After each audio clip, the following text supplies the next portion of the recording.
Bon, on va commencer. Est-ce que vous allez bien ce soir? Ça va? Ça va? Bon. Ok. Bon, d'habitude, on se rapproche tous un petit peu devant, mais peut-être que là, on va commencer à éviter un peu, on ne sait jamais, avec tous les microbes de l'hiver. Bon, vous m'entendez bien? Ça va? Oui. Ouais, ça va aller. Ok. Ce soir, on va se faire du bien dans la présence du Seigneur, comme d'habitude. C'est une habitude, mais c'est fait toujours du bien de le redire. C'est une bonne habitude, ouais. C'est une bonne habitude.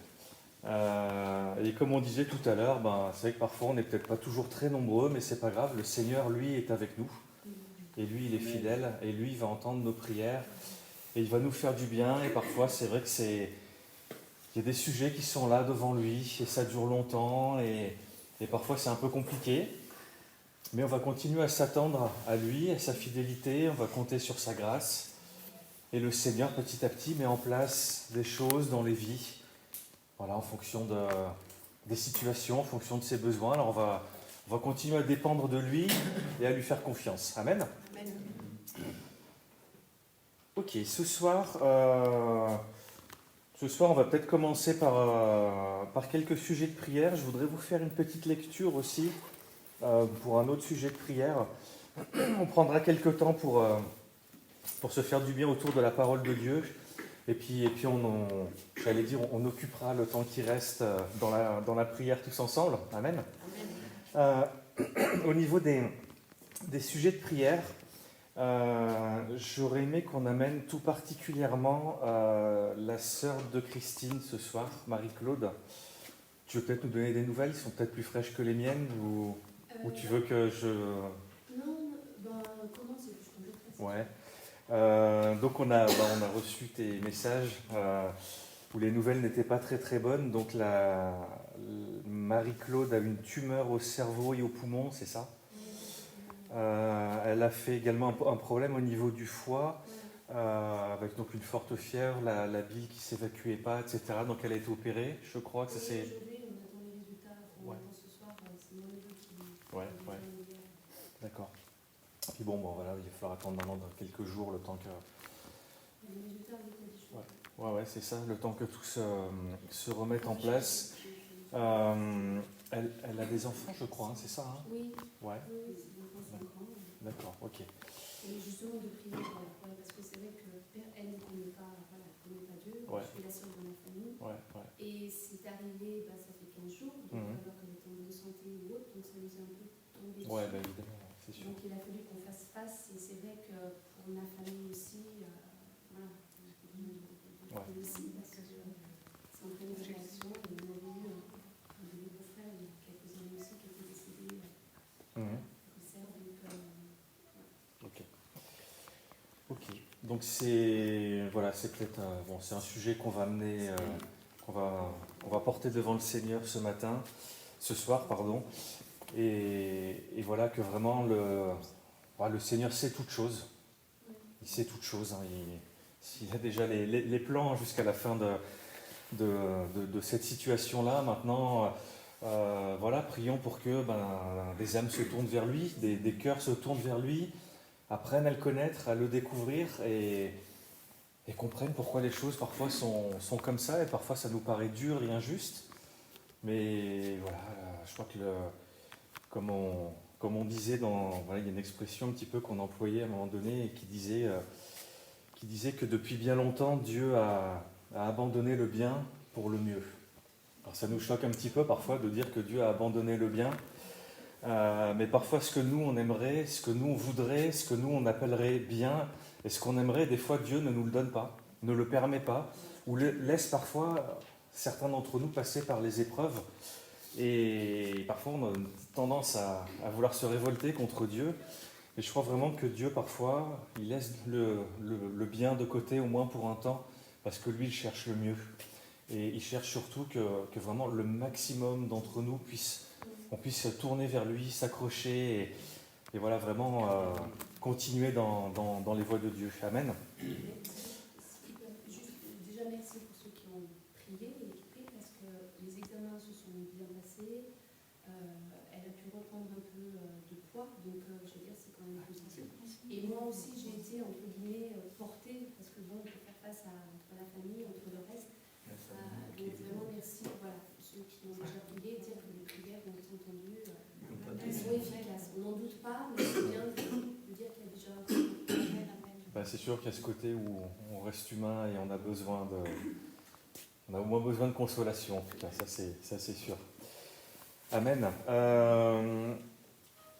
J'avais eu, je ne sais pas si certains d'entre vous avaient eu l'information concernant le mari d'Eliane dos Santos, Emmanuel, qui a fait une chute, apparemment, donc voilà, avec un gros hématome, il a du mal à se déplacer. Voilà, bon, on va prier pour lui également, pour que le Seigneur le rétablisse, qu'il n'y ait pas de conséquences, que tout puisse rentrer dans l'ordre comme il faut. Est-ce que quelqu'un, on a peut-être eu des nouvelles récentes de Didier? J'ai vu des... On a été loin avec Lolo. Ouais. La semaine dernière. Apparemment, ça allait mieux. Très bien. Ouais, même bien. Ah, ouais. D'accord. Et Tonio. Hein? Et Tonio, ouais. Ça va bien. Lolo, il a vu hier. Je sais. Ouais. J'ai apprécié aussi. Ok. Ça va. Ok. Donc on continue à prier pour eux. Si on l'a à cœur, on continue à prier pour tous ces sujets. Et puis on remercie le Seigneur pour tous ceux qui vont mieux. Gilbert, je crois que il est très fatigué, je crois, quand même. Hein. Ouais. Oui. En plus, le Covid par-dessus. Ils sont confinés tous les deux. Ouais. D'accord. Si on a d'autres sujets, on fait comme d'habitude. Quand ils vont nous venir pendant qu'on prie, et voilà, on se sent libre comme d'habitude. Je voudrais également vous apporter un autre sujet de prière. Certainement que quelques-uns d'entre vous ont déjà reçu le texte. Bon, c'est un petit peu long, mais je vais vous en donner lecture quand même ce soir. On va juste lire avant le psaume 122, verset 6. Je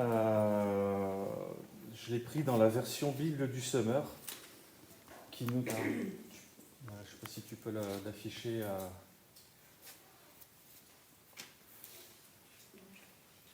Voilà, je vais lire dans la version Bible du Semeur qui nous dit « Priez pour la paix de Jérusalem, oui, que ceux qui t'aiment, ô Jérusalem, vivent en sécurité. » Amen.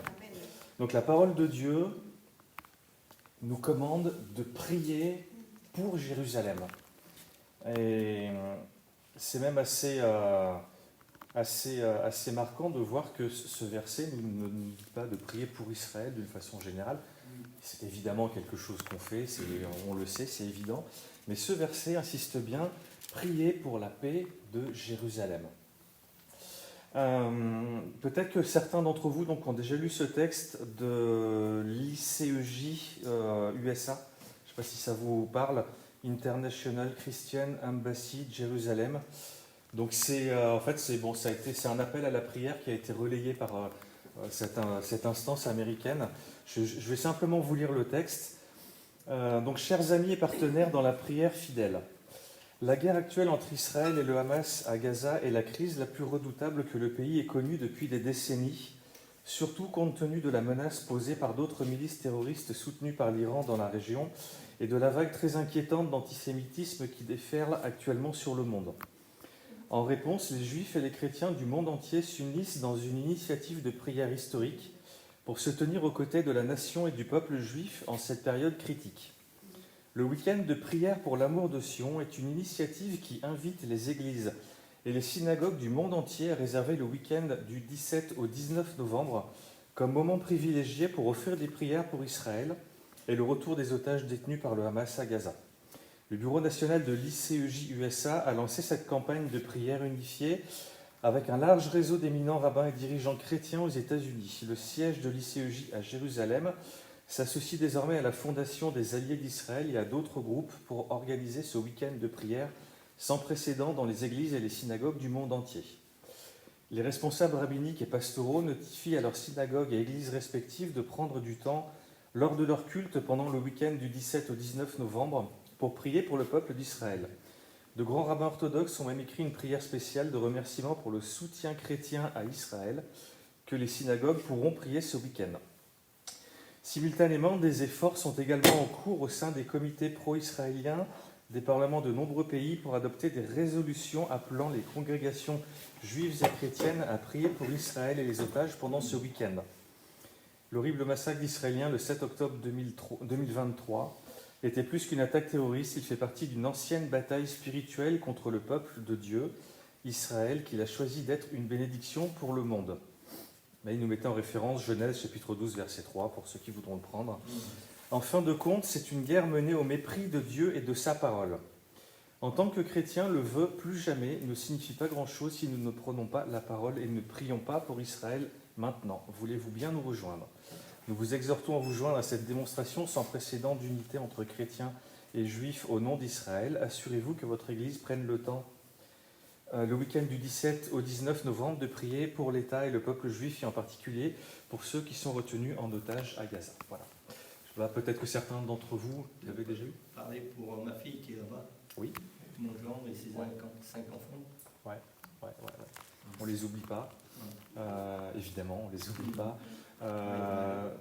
C'est un peu, surtout que c'est un peu. Mais ils sont en Cisjordanie. Ouais. Donc ça commence à se compliquer un peu aussi là-bas. Hein. Ouais. Donc on va effectivement, on va aussi en faire un sujet de prière. Donc il y a cet appel qui a été relayé, voilà, pour ce week-end. Choisir ce week-end pour prier pour Israël, pour prier un petit peu pour tous les événements qui se produisent. On voit qu'il y a des choses quand même très très particulières. Peut-être qu'un jour il faudrait qu'on prenne un petit temps pour essayer d'en parler entre nous, de voir un petit peu ce qui se passe exactement, pourquoi maintenant, il y a vraiment beaucoup de choses qui sont très très étonnantes et je pense sur lesquelles peut-être qu'il serait bien que les chrétiens s'arrêtent et méditent un petit peu sur la situation actuelle. Il ne faut pas penser que les choses et que le monde va continuer à tourner comme il a toujours tourné sans que jamais ça s'arrête. C'est-à-dire qu'à un moment donné, il va se passer des choses, la parole de Dieu en parle, et à un moment donné, à nous de nous tenir prêts, de veiller et de prier. Amen. Voilà. Au niveau des sujets de prière, si on en a d'autres, on en fera part tout à l'heure à haute voix, et puis on priera les uns avec les autres, et on continuera comme ça. Ce soir, je voudrais juste qu'on ait une toute petite réflexion, parce que le temps passe en même temps. Et je voudrais juste qu'on ait une petite réflexion rapide. Tout à l'heure, avec Thérèse et Philippe, on avait une petite conversation, et on était en train de parler sur des choses qui parfois nous apparaissent d'une certaine façon, mais ne sont pas toujours justes. On était justement en train de se remémorer un vieux cantique qui dit « attaché à la croix pour moi ». Et on a réfléchi un petit peu sur qu'est-ce que ça veut dire. Est-ce que Jésus était vraiment attaché à la croix ? Est-ce que les clous étaient plantés dans les mains ou dans les avant-bras, etc. Enfin, on a discuté un petit peu là-dessus. Et c'est vrai que parfois, on a une façon de voir, en fait, qui est un petit peu spécifique à notre milieu, à notre Église. Ça c'est logique, j'allais dire, finalement, dans toutes les activités humaines, c'est un peu comme ça que ça se passe. Et finalement, l'Église et le fait de se rassembler là, tous ensemble, entre guillemets, on n'échappe pas à la règle non plus. Et on a des choses parfois qui nous reviennent en mémoire et qu'on se dit et qu'on se répète, mais qui ne sont pas toujours justes. Alors je voudrais, ce soir, j'ai eu à cœur de venir sur une petite erreur qu'on fait couramment. Je voudrais qu'on puisse en parler tout simplement ce soir. On va lire Luc chapitre 21, verset 7, un simple verset, avec en même temps une simple question.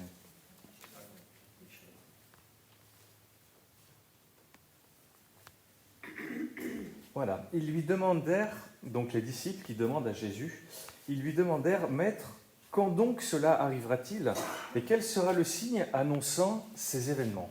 Voilà, vous vous rappelez tous un petit peu du contexte de cette phrase. Les disciples étaient en train de s'émerveiller devant la beauté du temple et Jésus leur annonce qu'il ne restera pas pierre sur pierre. Et il leur annonce la destruction de Jérusalem. Et là, les disciples sont étonnés et ils lui font donc cette question, quel sera le signe annonçant ces événements? Alors, je ne sais pas si vous avez déjà réfléchi un petit peu à ça. Combien est-ce qu'il y a d'Apocalypse dans la Bible? Combien y a-t-il d'Apocalypse dans la Bible? C'est une drôle de question. Il y a l'Apocalypse. L'Apocalypse de Jean. Effectivement, c'est celui qui nous vient immédiatement en tête. En fait, il y a 3 apocalypses dans la Bible, enfin, essentiellement 3, on va dire. Donc, il y a l'Apocalypse de Jean, le livre de Daniel, qu'on a souvent coutume de dire le prophète Daniel. C'est pas vraiment un prophète, c'est un texte apocalyptique. Et ensuite, il y a les 3 discours apocalyptiques de Jésus. Matthieu 24, Luc 21 et Marc 13. Il y a d'autres passages, notamment dans les prophètes, qui pourraient être considérés comme des passages apocalyptiques. Quelques versets, c'est un peu plus épars. Les grands textes apocalyptiques sont là. C'est ces 3-là. Ici, on voit en fait que les disciples vont poser 3 questions à Jésus. Dis-nous, quand cela arrivera-t-il? Quel sera le signe de ton retour et de la fin du monde? Ça, c'est les questions qui vont tout de suite monter dans le cœur des disciples, j'allais dire, quand Jésus commence à parler de choses qui sont plutôt inquiétantes, plutôt alarmantes, parce que quand on parle des choses de la fin des temps, ce qu'on appelle l'eschatologie, forcément, c'est toujours un sujet qui remue un petit peu quand même. Et les disciples vont poser ces questions et Jésus va leur donner une réponse. Et en fait, dans les versets qui suivent, il va couper sa réponse en 2 parties. Il va commencer par leur dire que quand on entendra dans la fin des temps des guerres, des bruits de guerre, des famines, des épidémies, des persécutions aussi, parce qu'il en est aussi question, etc., etc. Alors, on prend ce texte et on le reprend un petit peu à notre compte, j'allais dire, et un petit peu à notre sauce. Et on prend ce texte en disant, oui, Jésus a dit, quand tu aurais des guerres, des bruits de guerre, etc., et on sait que ça sera la fin des temps. Et c'est là où je voudrais soulever une petite erreur ce soir, c'est qu'en fait, si on prend ce texte de cette façon, on se trompe. C'est d'ailleurs tout ce que Jésus ne dit pas. Et nous, on dit que quand Jésus a annoncé toutes ces choses-là, quand on les verrait, alors ce sera la fin. En fait, Jésus fait exactement le contraire. Quand on regarde ce qu'il est en train de dire, au verset 9, il dit « Quand vous entendrez parler de guerre et de désordre, ne vous effrayez pas, car cela doit arriver premièrement, mais ce ne sera pas tout de suite la fin. » En fait, Jésus est en train de bien nous faire comprendre que ces choses-là sont, entre guillemets, normales, puisque dans le monde dans lequel on vit, c'est comme ça que les choses fonctionnent, et que ces choses-là vont se produire. Non seulement elles vont se produire, mais en plus, si on regarde dans l'histoire, même bien avant Jésus, elles se sont déjà produites, en fait. Combien de guerres y a-t-il déjà eu avant Jésus? De famines, d'épidémies, de tremblements de terre, de persécutions, de violences de toutes sortes, etc., etc. Ces choses-là ont toujours existé. De tout temps, depuis que le monde est monde, si on ose dire, ça s'est toujours produit comme ça. Et je crois que malheureusement, ça continuera toujours à se produire comme ça. La seule chose qui a évolué, malheureusement, quand on regarde les grandes catastrophes, bien souvent, c'est le nombre de morts. Et en particulier dans les grandes guerres et dans tout ce qu'on a pu suivre dans le courant de l'histoire, plus on avance et plus les conflits sont destructeurs, plus les ravages sont grands, plus... Effectivement, on a cette espèce d'avancée dans le mal, les choses qui ont vraiment tendance à empirer comme ça. Mais ce que je voudrais dire, c'est que dans ce premier point sur lequel Jésus nous enseigne, la première chose qu'il nous dit, c'est que ces choses-là ne sont pas les signes de la fin des temps. D'ailleurs, quand on regarde la question qui a été très justement posée par les disciples, Ils n'ont pas demandé au Seigneur quels seront les signes, mais ils ont dit quel sera le signe annonçant ces événements. Quel sera le signe? C'est-à-dire qu'il n'y aura pas plusieurs signes. Il y en a un seul en fait. Il y a un seul signe sur lequel on peut s'appuyer et sur lequel on peut commencer à réfléchir et à se dire des choses avancent, la prophétie biblique est en place, les choses telles qu'elles ont été annoncées dans la parole de Dieu, on les voit avancer. Au fil de l'histoire, on les voit avancer. Ce signe unique, tout simplement, c'est la mort et la résurrection de Jérusalem. Et ce qu'on lisait tout à l'heure, dans le verset qu'on a pris tout à l'heure, prier pour la paix de Jérusalem, ce n'est pas quelque chose d'anodin. Luc chapitre 21, au verset 24, on peut lire la chose suivante.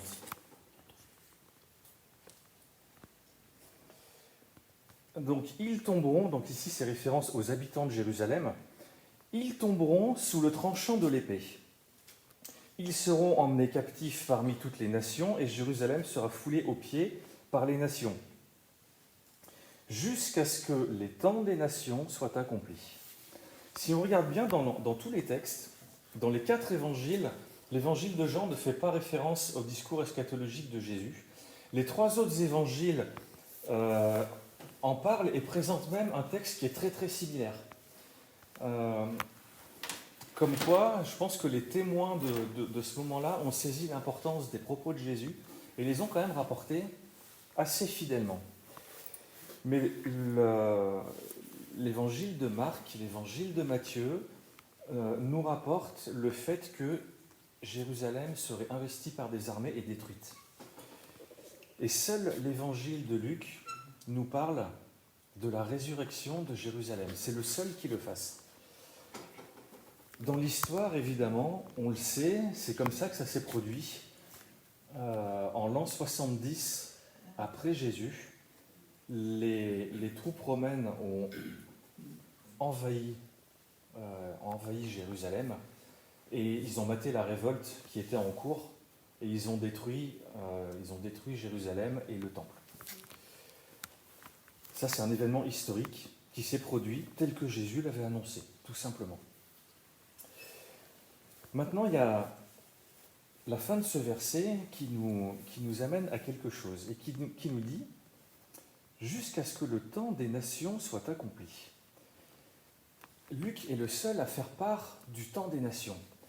C'est-à-dire qu'à partir du moment où Jérusalem va être détruite, en 70 par les armées romaines, à partir de ce moment-là, commence ce que la parole de Dieu appelle le temps des nations. C'est-à-dire un temps de déportation. Le peuple d'Israël a connu plusieurs temps de déportation, mais une seule déportation au niveau mondial. Et c'est ce temps-là dans lequel on rentre à partir de la destruction du temple de Jérusalem. Et à ce moment-là, Luc nous dit « jusqu'à ce que le temps des nations soit accompli ». Ce qui veut dire par là qu'à un moment donné, ce temps des nations va s'accomplir, sera révolu, ça sera terminé. Les Juifs vont pouvoir rentrer chez eux. Historiquement, on l'a vu, ça s'est fait. Les choses vont pouvoir avancer de sorte que l'État d'Israël renaisse.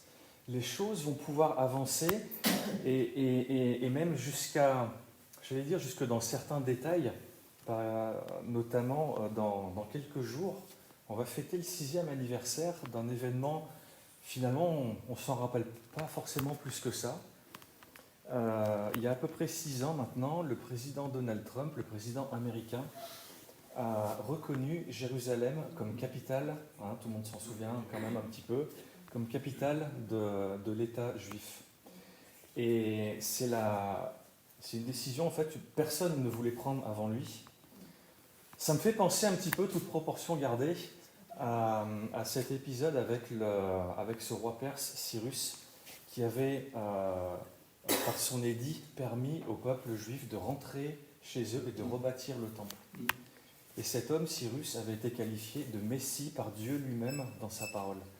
Et quelque part, nous, on a un petit peu notre vision, la vision que les médias nous donnent sur certains personnages, voilà, je ne suis pas ici pour juger M. Trump d'une façon ou d'une autre, on ne va pas faire de la politique ce soir, il n'y a pas de problème là-dessus, mais c'est quand même un événement qui est loin d'être anodin. C'est quand même quelque chose qui va totalement à l'encontre finalement de la politique et de l'esprit du monde d'aujourd'hui, tel que le monde est tourné aujourd'hui. Et pourtant, c'est des choses qui se produisent. Alors pourquoi est-ce que je vous raconte tout ça ce soir? Parce que il m'a semblé que par rapport à cette petite phrase qu'on prend et où on vient dire, quand on entendra parler de guerre, de bruit de guerre, alors on saura à ce moment-là que c'est la fin des temps, bien que ce n'était pas ce que Jésus disait. Et pour moi, à mon sens, c'est faire une erreur. Alors vous allez me dire, finalement, c'est pas une erreur gravissime. On est bien d'accord là-dessus. On n'est pas dans une erreur majeure qui va... Mais pourtant, j'y vois un certain danger, et c'est pour ça que j'ai voulu parler un petit peu là-dessus ce soir. C'est que finalement, on va considérer, notamment par l'intermédiaire, un petit peu par la vie moderne qu'on a, et en écoutant les médias comme on le fait, c'est une routine, une façon habituelle de nous comporter, et finalement, on empile les événements les uns derrière les autres. Et puis finalement, une guerre, et puis un événement, et puis un tremblement de terre, ça suit un autre. Et puis le suivant nous fera oublier ce qu'on est en train de vivre aujourd'hui. Et finalement, on continue comme ça, et à force de rester un petit peu dans cette erreur, dans cette façon de penser et de voir les choses, et de se dire finalement, les choses continuent telles qu'elles sont, en fait, le gros danger, le gros risque qui est là, c'est qu'on va finir par s'endormir là-dessus. Et on va continuer peut-être par le biais des informations, par le biais des médias, à regarder des choses, à continuer à regarder des choses, et comme si de rien n'était, comme si finalement une guerre allait en emporter une autre, comme si finalement on pouvait continuer, et finalement continuons à vivre tel qu'on a toujours vécu. Finalement, qu'est-ce qui se passe de bien différent? Il y a quelques années, il y avait déjà des problèmes, il y en a encore aujourd'hui, et il y en aura probablement encore demain. Et on continue comme ça, et on oublie, et on finit par ne plus se rendre compte que la parole de Jésus là-dessus n'était pas de nous dire « quand vous entendrez des choses, il va falloir vous affoler », parce qu'aujourd'hui, à force d'en avoir entendu, on est plus anesthésié qu'autre chose. Par contre, ce qu'on a oublié, c'est ce qui se passe au niveau de la ville de Jérusalem. On a oublié que la résurrection et que le retour du peuple juif dans son pays, c'était des signes qui étaient marquants et qui devaient nous alerter sur certaines choses. On a oublié que parfois, il y a certains événements, quand ils se produisent, pour ça peut-être qu'un jour il faudrait qu'on en parle ensemble, mais à certaines dates, à certains lieux, et dans un certain ordre, je dirais, le Seigneur nous montre des choses dans sa patience, petit à petit en nous disant « Attention, peut-être qu'il est plus le temps de s'endormir. Peut-être qu'il est plus le temps de vivre comme on a l'habitude de vivre. Peut-être qu'au lieu de se poser des questions sur mes activités de demain, qu'est-ce que je vais faire dans l'église, qui je vais être, comment est-ce qu'on va faire, peut-être que nous, on a tendance à continuer dans cette vie-là, dans notre vie personnelle aussi. On a tendance à continuer et à vouloir se dire « demain, j'ai des projets, demain… » Et ça, c'est bien légitime et c'est bien normal. Et il ne s'agit pas d'arrêter d'avoir une vie normale, c'est évident. Mais est-ce que dans toute cette vie-là, est-ce qu'on continue à être bien sûr qu'on est bien réveillé et qu'on fait plutôt partie des 5 vierges sages et pas des 5 vierges folles? Ça encore, je crois que c'est une chose dont on avait parlé il y a quelque temps. Cette histoire des 10 vierges, pourquoi 10 ? Je crois qu'on en avait parlé ensemble, il me semble. Pourquoi 10 ? Parce qu'en fait, le Seigneur veut nous montrer quelque chose d'important dans cette parabole, c'est-à-dire que 10, finalement, c'est les 10 doigts de la main.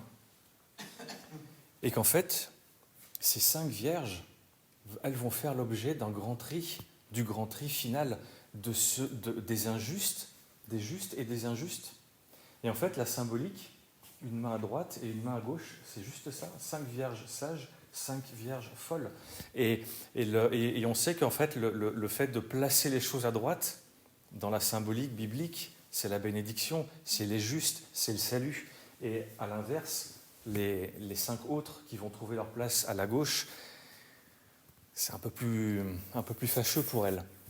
Alors en fait, ce que je voudrais vraiment qu'on puisse se poser comme question ce soir, c'est où est-ce que j'en suis, moi, au regard de la parole de Dieu et de ce que Dieu nous dit et des paroles de Jésus qui nous dit veillez et priez parce que vous ne savez pas quand ce sera le moment.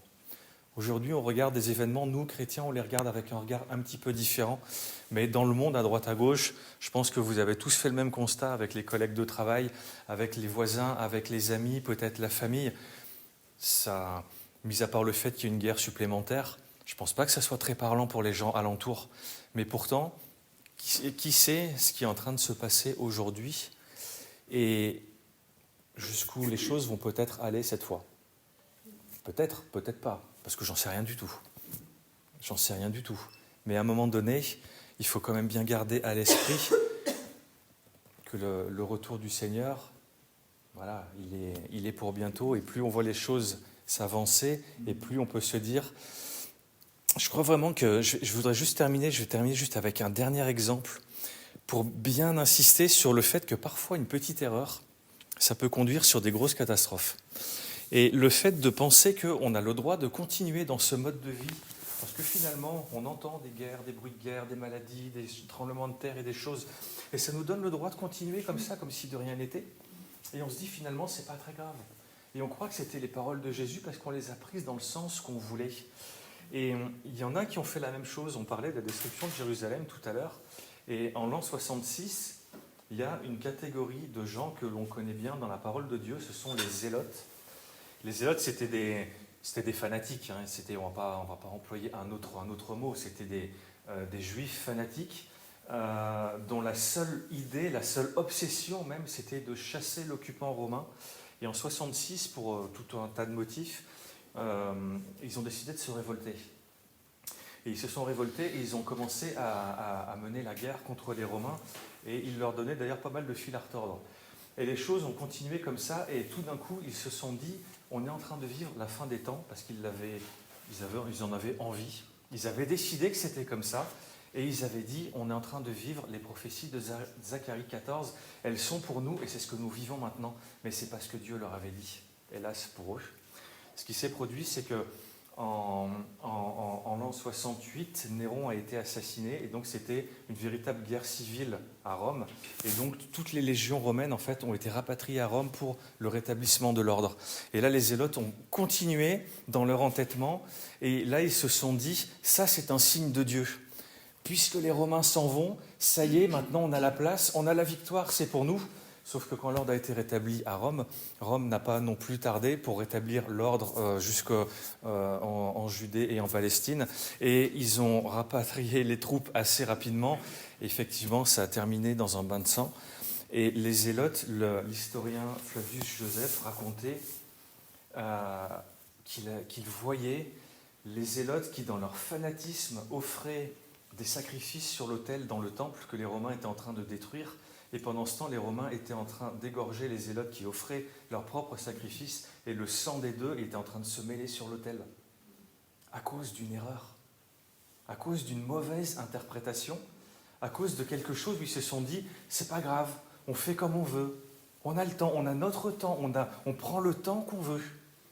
Et à cause de ces pensées, à cause de ces erreurs, ils n'ont pas vu les choses venir telles qu'elles se sont faites et ça c'était pour leur perte. Alors vraiment, ce soir, je voudrais qu'on puisse vraiment avoir les yeux ouverts sur la situation qu'on est en train de vivre. Et c'est une situation, finalement, à laquelle on n'est pas appelé à avoir peur. Alors, j'allais dire à se réjouir. Alors, attention, ne me faites pas dire ce que je n'ai pas dit. Il y a une situation compliquée avec... voilà, on voit un petit peu tout ce qu'il y a dans les actualités. Effectivement, il n'y a rien de réjouissant là derrière. Mais nous, en tant qu'enfants de Dieu, nés de nouveau, nous qui sommes appelés à nous réjouir et à attendre le retour du Seigneur, je pense que vraiment maintenant, c'est un temps où on pourrait commencer à regarder les choses différemment et à prier vraiment en disant maintenant Seigneur viens et à ouvrir nos cœurs en disant c'est vrai j'ai des projets dans ma vie, c'est vrai j'ai des choses parce que je suis un être humain et c'est normal, mais ce que je veux Seigneur avant tout c'est ton retour. Hâte ton retour, viens, délivre-nous de toutes ces choses, délivre-nous de l'esclavage du péché dans lequel on vit, des choses dans lesquelles on vit, de toutes ces choses qui sont tellement compliquées, viens et délivre-nous. Et je pense vraiment que c'est dans cette attitude que nous devons nous tenir, dans ces pensées que nous devons être, et vraiment nous dire Seigneur, donne-nous les paroles que tu veux, donne-nous les choses qui sont là pour nous, et que vraiment nous puissions être fidèles devant toi. Amen. Voilà. On va terminer par un temps de prière.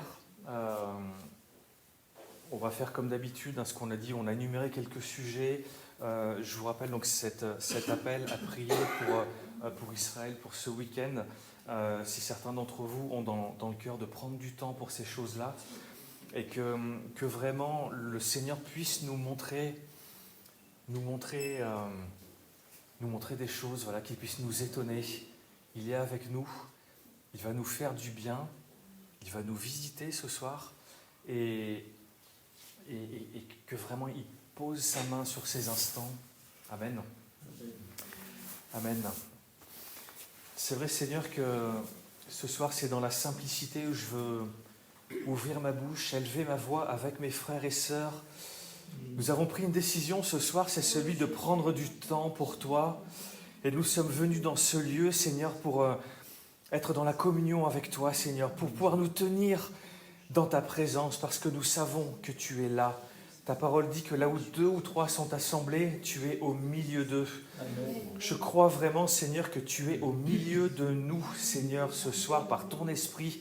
Tu es là, Seigneur, tu entends nos prières, tu vois nos cœurs, tu lis dans nos pensées, Seigneur, tu lis en nous, Seigneur, tu vois toutes choses.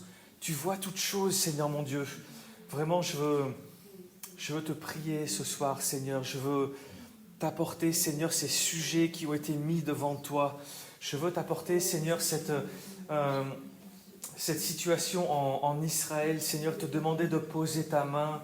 Et vraiment, Seigneur, que tu puisses nous parler encore et nous réconforter, Seigneur, nous instruire selon les choses qui viennent de toi, Seigneur Jésus. Je te demande vraiment de poser ta main. Je te demande de faire en sorte, Seigneur, que, bien sûr, Seigneur, tu es aux commandes de toutes choses et ton plan parfait, Seigneur, ton plan avance chaque jour, Seigneur. Ces choses nous rapprochent de toi, mais je te demande vraiment encore de nous visiter, Seigneur, de nous apporter le calme et la paix au milieu de ces choses qui se produisent. Je te demande vraiment de visiter tous ceux qui sont là-bas, Seigneur, peut-être dans des difficultés, dans des tourments, dans la crainte. Seigneur, je te demande de poser ta main et de visiter, Seigneur, de visiter ceux qui ont besoin de toi, Seigneur Jésus. Vraiment, je te demande une action puissante, Seigneur, que les cœurs puissent, Seigneur, se tourner vers toi, s'approcher de toi, qu'il y ait un retour vers Dieu, qu'il y ait un retour, une prise de position, une prise de conscience que ce Dieu est là et qu'il est aux commandes de toutes choses, qu'il est là, Seigneur, tu es là, tu es avec nous, Seigneur. Je te demande encore vraiment de nous visiter ce soir, Seigneur. Tu connais nos sujets de prière, tu connais parfois nos angoisses, nos inquiétudes, c'est vrai, Seigneur. Je le confesse, parfois nous nous tournons vers toi, Seigneur, et nous manquons tellement de foi, nous manquons tellement, Seigneur, mais je te demande vraiment de nous visiter, Seigneur, de nous relever, de nous faire du bien. Je te prie pour Marie-Claude ce soir, je te demande de la bénir et de la visiter dans le nom puissant de Jésus. Tu vois, Seigneur, ces problèmes qui sont survenus, qui n'étaient pas il y a quelque temps et qui maintenant sont là. Je te demande vraiment de poser ta main, Seigneur. Je sais que au travers de ces choses-là, tu as un plan, Seigneur. Je ne le connais pas, je ne sais pas ce que tu veux, je ne sais pas ce que c'est, Seigneur, mais J'ai la prétention de dire, Seigneur, que je sais que tu veux sauver des âmes au travers de cette situation. Et je veux te présenter toutes ces âmes, quelles qu'elles soient, Seigneur Jésus. Je veux te présenter ces familles, Seigneur, qui sont dans la souffrance et dans la difficulté. Et je te demande de les visiter et de faire du bien et de bénir, Seigneur, et de conduire toutes choses. Merci de visiter encore ceux qui ont besoin de toi. Je te prie encore pour Didier. Je te prie pour Momo, pour Gilbert, Seigneur, pour Emmanuel, Seigneur, tous ces sujets qui sont là devant nous. Je te demande encore, Seigneur, de nous faire du bien, de leur faire du bien et de leur montrer ta présence, Seigneur. Et que d'ici peu, Seigneur, il y ait dans ce lieu des témoignages et des voix qui s'élèvent en disant « Le Seigneur a agi, il m'a guéri, et il a posé sa main et ma vie a été transformée. » Nous te le demandons, Seigneur, dans le